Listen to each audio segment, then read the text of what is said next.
it was done for the wedding in 1992. Obviously, it didn't go on top of the cake because it would have just destroyed the whole cake. But yes, it's David and I, forever intertwined.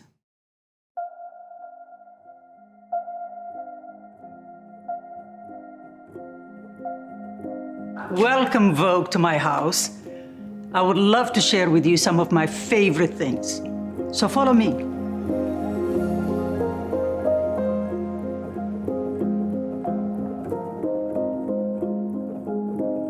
So we built this house almost 6 years ago, and we built it from scratch. And then David loved white birch trees. The place is surrounded with white birches. This is my living room with the most beautiful mountain view. One of the most important parts of this whole house, obviously my husband, David Bowie. And this is his first self-portrait that he did in 1980. The house really saved me during COVID because before that, I had a hard time staying here. I will come here for a weekend and leave the next day because I felt very sad here because I missed him so much. The house actually helped me go through my grief and come the other side. And that is what's so special to me about this house. Now, when I remember David, I don't cry anymore. I actually remember the joyful life. And I feel like when I look at his eyes and move around the house, it's like that it's following me. This is the Lynn Chadwick, 1956. Is a sculpture, a bronze sculpture that I bought for David on our first wedding anniversary. David was a huge fan of Lynn Chadwick, so I really wanted something special on year one. So this represents youth and freedom in the 50s in England, and that's why it's specifically called Teddy Boy and Teddy Girl. And David literally could not get over it, and it was one of his favorite sculptures in the house.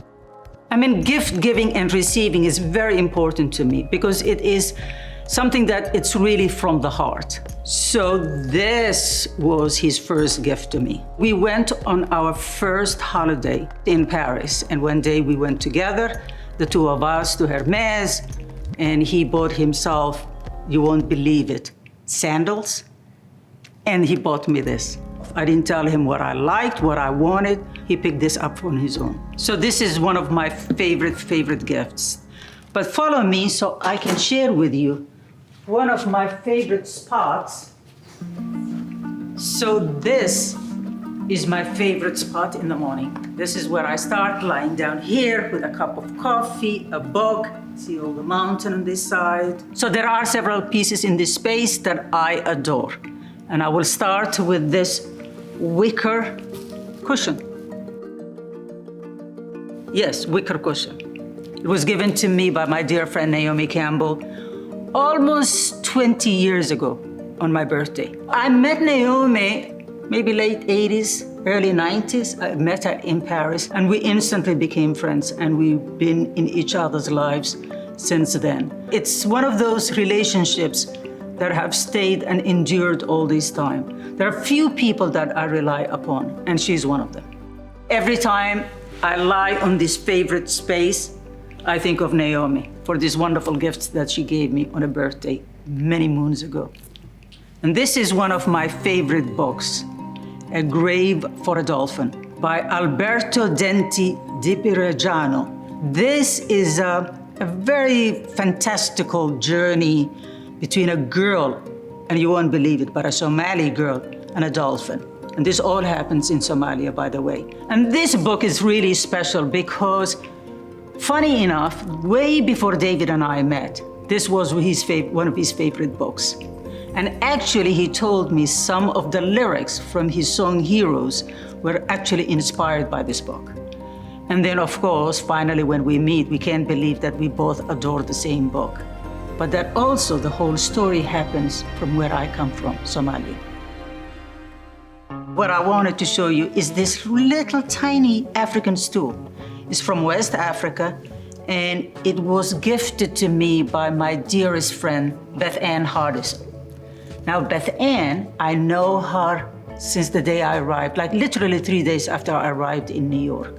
And I came to the United States to model, but I have never seen a fashion magazine in my life, never worn makeup or heels for that matter. And I stepped into New York, discovered by Peter Beard.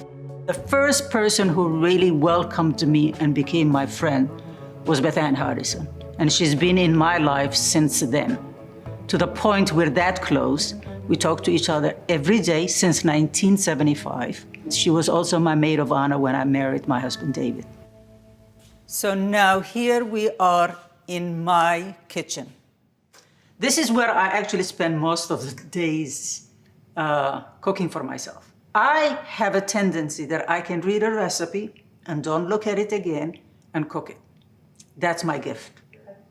I adore this Kara Walker picture. Look how beautiful that is. I'm a huge fan of Kara's work. Funny enough, it's modern, but also it's seeped with history, with especially Black history. But look how gorgeous that is. So now we are here on my screened porch. And especially in the fall, what's so great about this is that you're still surrounded by nature. And we have a fireplace, we light the fireplace, and it's a perfect place to have dinner. So the first thing I would like to show you is this very, very dear to my heart painting that my daughter made. And it's me and her, and of course, the Black Star, that's David. So she painted this in 2016, which was the first year without David. Perfect gift for Mother's Day. I started to create stacked stones all around the property, just to calm myself down, to feel the balance. Some cultures use it or in memory of someone, and others use it actually as navigation. For example, people use it when you are hiking. You leave stacked stone so you can tell the next person coming that they are on the right track. I think I really loved about that, those two, in memory of someone and that I am on the right track. There was something very spiritual about it and grounded me. And this is what I created out of that. It's my new fragrance, Love Memoir. This is really an homage and a celebration of my love for David. I could not have created this fragrance if it was not this house this past year. And so here, let me show you this. So David had this for years. And then when I came into his life, in 1994, he made one of me. And my daughter, when she sees the both of them together like this, she calls it Sleeping Beauties. I have one last thing to show you, and this is my necklace. This David necklace was made for me and gifted to me by my dear friend Hedi Sliman, when David passed away. David and Hedi became very good friends, and so it has been really lovely to have him in my life since then. He checks on me all the time, and he calls me, and he's been a dear, dear friend. So there you have it. You have seen everything I love in my house. I love you, Vogue.